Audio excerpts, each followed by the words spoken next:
बांग्लादेश और इंडिया के दरमियान बिगड़ते ताल्लुकात। लेट अली शो यू के इस एपिसोड में आप सबको खुशामदेद। Do like, subscribe and share this content. Bangladesh के अंदर जो एक तरीके से वायलेंस की लहर चली हुई है, जिसमें स्टूडेंट लीडर भी मारे जा रहे हैं, माइनॉरिटी हिंदू कम्युनिटी के भी लोग टारगेट किए जा रहे हैं, और साथ साथ जो टेम्परेचर है हिंदुस्तान और बांग्लादेश के दरमियान सिफारती ताल्लुकात को लेकर, वो भी खराब हो रहा है। इसके बाद अमेरिका ने जो बांग्लादेश के इंटरिम, आप समझ लें एक तरीके से एडमिनिस्ट्रेटर हैं, मोहम्मद यूनुस, उनको भी कॉल की है। मगर पहले like, subscribe and share this content. ये खबरें, ये एंगल्स आपको शायद इस तरीके से ना मिले, मगर एक बात वाज़ेह है कि जो शेख हसीना की हुकूमत उलटने के बाद जो एक सीक्वेंस ऑफ इवेंट शुरू हुआ है, उसके अंदर अब हिंदुस्तान, बंगाल, ज्यादातर जो अक्सरियत है बांग्लादेशियों की, उनके लिए एक दुश्मन बन के सामने उभरा है। ये वाकयात शुरू हुए जब एक स्टूडेंट लीडर, एक यंग लड़का था, उसको शरीफ उस्मान हादी उसका नाम था, 32 साल उसकी उम्र थी, लीडिंग फिगर था। पिछले साल के जो स्टूडेंट लेड प्रोटेस्ट हुए थे, जिसकी वजह से शेख हसीना की हुकूमत उलट गई थी, उसको गोली मारी गई मास्ड असेलेंट्स ने ढाका के अंदर, और वो अपनी कैंपेन शुरू कर रहा था फरवरी के अंदर पार्लियामेंट्री इलेक्शंस को लेकर, और वो एक सिंगापुर के अस्पताल के अंदर जान अपनी गवा गया। उसकी बॉडी को वापस लेके आया गया, और वापस आने के बाद जो प्रोटेस्ट डेमोन्स्ट्रेशंस शुरू हुए हैं, उससे एक बात वाज़ेह हो गई है कि अब लोगों के अंदर एक दुश्मनी, एक रिवेंज, बदले की जो एक आग है वो भड़क रही है। और इस बदले की आग ने जो बांग्लादेश और हिंदुस्तान के ताल्लुकात हैं, उनको बहुत बहुत हद तक जला के रख दिया है। अब जिस तरह मैंने जिक्र किया कि अब्दुल हादी, शरीफ उस्मान हादी सॉरी, के मारने के बाद लोगों ने आग लगाई, वैंडलिज्म किया। जो मीडिया ऑफिसेस थे, आउटलेट्स थी, कल्चरल इंस्टीट्यूशंस थे, उनको जलाया गया।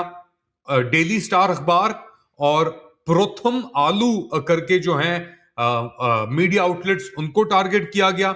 और बेसिकली क्यों टारगेट किया गया? क्योंकि कह रहे हैं कि जी ये दोनों डेली स्टार और प्रथम आलू जो हैं, ये इंडिया का मौकफ, शेख हसीना का मौकफ आगे कर रहे हैं। एक बहुत ही डिवाइसिव टाइम है, क्योंकि याद रखें कि बांग्लादेशी सोसाइटी प्रेडोमिनेंटली मुस्लिम है, मगर उनकी एक सेक्युलर आइडेंटिटी थी। शेख हसीना के दौर के अंदर उन्होंने जो ये दीनी या इस्लामी जमात इस्लामी आप कह लें, या बीएनपी के भी लोगों को बहुत ही रगड़ा, बड़े लोगों को फांसी भी लगाई गई बहुत सालों के अंदर, और एक इंतकाम की लहर चलाई शेख हसीना ने। मगर शेख हसीना हमेशा अपने आप को एक सेक्युलर नेशनलिस्ट के तौर के ऊपर प्रमोट करती थी। जब ये स्टूडेंट प्रोटेस्ट शुरू हुए, और ये स्टूडेंट प्रोटेस्ट क्यों शुरू हुए? क्योंकि वो कहते हैं कि जी हमें जॉब एक्सेस नहीं मिली, बहुत सारी जगहों के अंदर करप्शन बहुत थी, उनका दावा था, और एक आयरन हैंड के जरिए शेख हसीना, इनका दावा था कि वो रूल कर रही थी।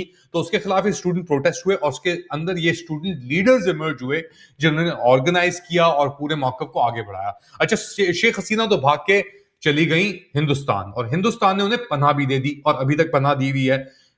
बांग्लादेश ने रिपीटेड रिक्वेस्ट की कि आप इनको रिपैट्रिएट करें, हमें वापस दें, मगर नरेंद्र मोदी साहब की हुकूमत ने इसे नहीं माना। तो ये एक टेम्परेचर हल्की आंच के ऊपर बढ़ता रहा।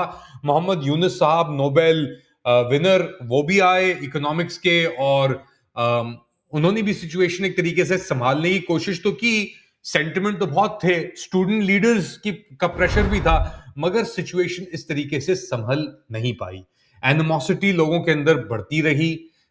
शेख हसीना की अभी भी वहां पे थोड़ी आप समझ लें सपोर्ट मौजूद है, और ये जो टारगेटिंग किलिंग हुई है, इसके बदले के अंदर रिवेंज किलिंग्स भी हुई हैं। मगर इस स्पेसिफिक किलिंग की जो हादी की हुई है, 32 साल जो लीडर था, और बड़ा ही आर्टिकुलेट और प्रोमिनेंट लीडर था, इसके बाद इशारा और निशाना बनाया गया इंडिया को। और लोग तनकीद करना शुरू कर दी उन्होंने कि इंडिया ही जड़ है इस सब पूरा जो ये डिस्टेबलाइजेशन है हमारे लोगों को मारने का के लिए उसकी। और साथ साथ फिर अफवाहें भी चली कि रॉ इन्वॉल्व है, उनके सेलेंट से गायब हो गए, वो गाड़ी आई लेके चली गई, बॉर्डर पे उतारा, गाड़ी मिली, ये सब अफवाहें चली। पता नहीं किधर गए गए वो, कौन इसके अंदर थर्ड पार्टी अपने एक तरीके से काबू करने की कोशिश कर रहा है इन पूरी चीजों को। मगर बांग्लादेश की जो स्लाइड है एक ऐसी एक सिचुएशन के अंदर, वो बहुत ही खतरनाक आप समझ लें है। और ये फरवरी में जो इलेक्शन आ रहे थे, 12 फरवरी को एक्सपेक्टेड थे इलेक्शन, तो ये इंटरिम एडमिनिस्ट्रेशन जो थी मोहम्मद यूनुस की, इसको एक तरीके से ये इनका पूरा काम मकसद ये था ना कि भाई इलेक्शन कराओ, घर जाओ, जो इलेक्ट होता है वो आगे आए। और इलेक्शन के अंदर खड़े हो रहे थे ये नई जनरेशन ऑफ लीडरशिप। मगर अगर नई जनरेशन ऑफ लीडरशिप ये समझती है कि हमें तो मारा जा रहा है, हमें टारगेट किया जा रहा है, हम किस तरीके से करें, तो फिर तो ये नहीं होगा। और याद रखें, जो ये हादी की जो फ्यूनरल हुई थी उसके अंदर सैकड़ों की तादाद के अंदर लोग आए और उन्होंने जाहिर सी बात है गुस्से का भी इजहार किया। ये भी कहा कि हमें बदला चाहिए और बदला फिर लेना भी शुरू हुआ। एक और चीज बड़ी अहम है इसके अंदर, 8% बांग्लादेश की जो आबादी है वो हिंदू है और अक्सरियत जो है वो है मुसलमानों की। अच्छा, ये 8% भी जो है ये 13 मिलियन के करीब लोग बनते हैं और इनका जो नेशनलिज्म है बंगाली या बांग्लादेशी जो आइडेंटिटी थी वो एक सुपरा आइडेंटिटी थी जिसको कल्टिवेट किया गया 1971 से लेके आगे तक। 1971 के अंदर बांग्लादेश एक अलग मुल्क रियासत बन के सामने आया। ईस्ट पाकिस्तान पहले था, पाकिस्तान, वेस्ट पाकिस्तान और ईस्ट पाकिस्तान के दरमियान यहाँ पे आप जानते हैं क्या हुआ, कितने मिलियंस के करीब लोग बांग्लादेशी मारे गए ऑपरेशन सर्च लाइट और इन सब चीजों के अंदर। वेस्ट पाकिस्तान की जो आर्मी थी, बिगेस्ट सरेंडर उसका हुआ, 90,000 पाकिस्तानी फौजी जो थे उन्होंने सरेंडर किया इंडियन फोर्सेस को। इंडियन फोर्सेस ने मदद की जो बांग्लादेशी नेशनलिस्ट थे, जिसके अंदर ग्रुप्स थे, वायलेंट ग्रुप्स भी मौजूद थे, इंसर्जेंट ग्रुप्स भी मौजूद थे, जैसे मुक्ति बहिनी। और उस तरीके से एक नई आइडेंटिटी क्रिएट हुई, एक सेक्युलर आइडेंटिटी क्रिएट हुई, एक एथनिक आइडेंटिटी क्रिएट हुई बांग्लादेशियों की। और उसकी वो अपोज थी ये पाकिस्तानी आइडेंटिटी को लेकर। बिहारी भी उसके अंदर एक एलिमेंट के अगेंस्ट थे उस आइडेंटिटी के। तो ये आइडेंटिटी फॉर्मेशन के अंदर बांग्लादेशी आइडेंटिटी को ऊपर लेके आया गया। वो बांग्लादेशी आइडेंटिटी तो बन गई, मगर जो अंडरलाइंग एक लेटेंट चीज चल रही थी वो मौजूद थी हमेशा। और शेख हसीना के आने के बाद वो चीज ज्यादा उसको आग लगी, क्योंकि उन्होंने अपनी जो रिवेंज की सियासत थी, उनके वालिद को भी, शेख मुजीबुर रहमान को भी एक मिलिट्री टेक ओवर कू के अंदर मारा गया था और खालदा जिया के जो वो थे वो इन्वॉल्व थे उसके अंदर। तो रिवेंज की साइकिल इतनी तेजी पकड़ ली और फिर इंडिया का जो रोल इसके अंदर रहा शेख हसीना को सपोर्ट करने में और उनकी हुकूमत गिरने के बाद उनको पनाह देने के अंदर, उसने भी इसको तकवीयत दी और ये चीज फिर आगे बढ़ती चली आई। अब सवाल ये बनता है कि बांग्लादेश के अंदर अभी भी एक साइजेबल माइनॉरिटी है जो पाकिस्तान के अंदर नहीं है। जब बांग्लादेश, ईस्ट पाकिस्तान और पाकिस्तान साथ थे तो पाकिस्तान के अंदर ही माइनॉरिटी ज्यादातर बांग्लादेश की वजह से मानी जाती थी। मगर इसके बाद जो कुछ हुआ है, जो कुछ हमने देखा है पिछले कुछ दिनों के अंदर, पिछले कुछ हफ्तों के अंदर, ये हादी के मरने के बाद, वो हमने 2024 के अंदर शायद देखा था। मगर उसके अंदर एक यूनिटी मौजूद थी, उसके अंदर एक प्रोटेस्ट भी हो रहे थे और शरीफ उस्मान हादी जैसे लोग उन प्रोटेस्ट को लीड कर रहे थे। और अब अगर इन्हीं लोगों को टारगेट किया जा रहा है तो ऑब्वियसली गुस्सा तो उनके अंदर आएगा फिर, और वो किसी कोई ना कोई स्केपगोट तो देखेंगे। वो कहेंगे कि भाई हमने जिसको भेजा था निकाल के जो भागी थी यहां से, अगर अभी भी वो ये सब चीजें हरकतें कर रही है, उसकी सपोर्ट मौजूद है यहाँ पे, तो वो सपोर्ट कहां से आ रही है। अच्छा, कई सवालात इसके अंदर पड़ते हैं। मोहम्मद यूनुस जो इंटरिम गवर्नमेंट के सरबराह हैं, लीडर हैं, उन्होंने भी ऑनर किया ये हादी की लेगेसी को और कहा कि जी जो भी उनका वो ऑब्जेक्टिव था हादी का, जमहूरियत को लेकर, डेमोक्रेसी को लेकर उसको अपहोल्ड करेंगे। स्पेसिफिकली उन्होंने कहा कि आज हम वादा करते हैं कि हादी के जो मकसद थे और उनका जो एम था, हम उनके साथ खड़े होंगे। और ये भी कहा कि जो भी इस हादसे, इस वाकये के अंदर इन्वॉल्व था, उसको हम जरूर पकड़ेंगे। अच्छा, कुछ अहम इसके अंदर फिगर्स। बांग्लादेश की पॉपुलेशन है तकरीबन 180 मिलियन, यानी 180 यानी 18 करोड़ की उसकी आबादी है।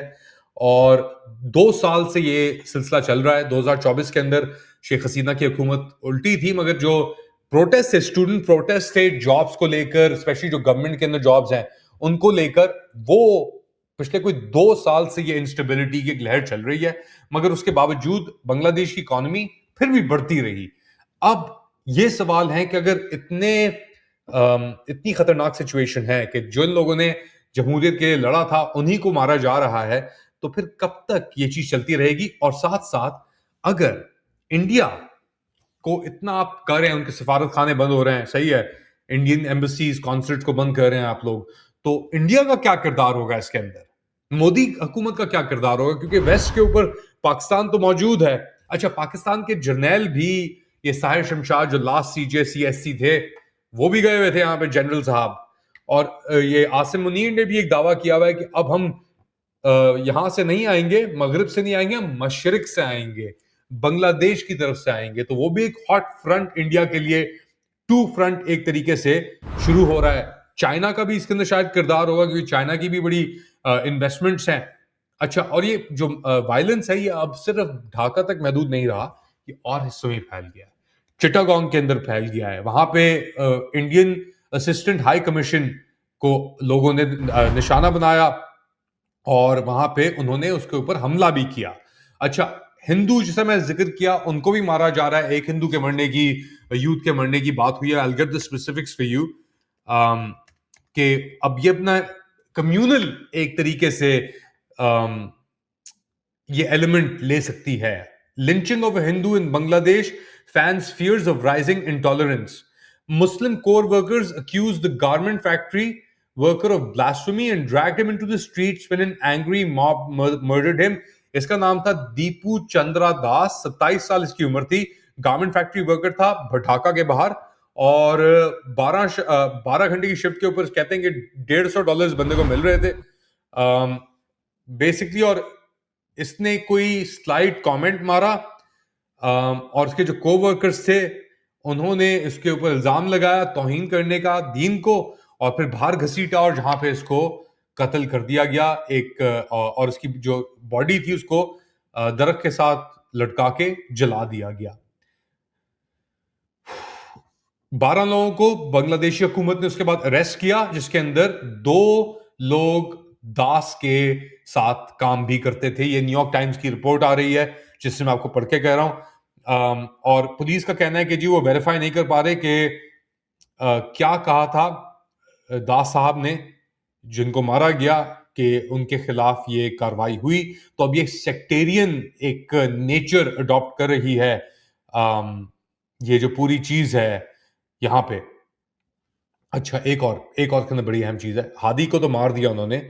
हादी के मारने के बाद अभी कुछ ही यानी दिन हो गए इस चीज को आप कह लें, मुतालिब शिकदार को भी निशाना बनाया गया। खुलना शहर के अंदर गोली मार के, गोली बेसिकली उनके सर से लगती हुई गई और वो बच गए पुलिस के मुताबिक।